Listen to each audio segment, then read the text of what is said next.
Hey guys, in this video, I will show you how to add music to Telegram profile. All right, let's begin. Start by opening your Telegram application on your mobile device and ensuring you are logged into your account.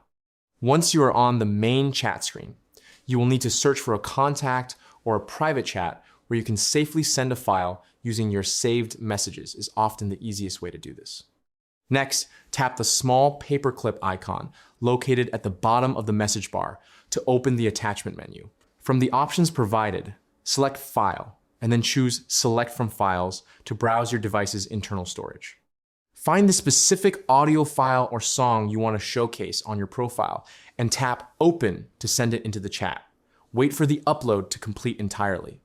Once the file has been sent, tap the audio to begin playback. Then tap on the song title appearing at the very top of the screen. This will open the music player interface. Within these settings, tap the Add to Profile option. Your selected track is now successfully pinned to your Telegram profile for others to see. So that's basically how you can add music to Telegram profile. That's it for this video. Thanks.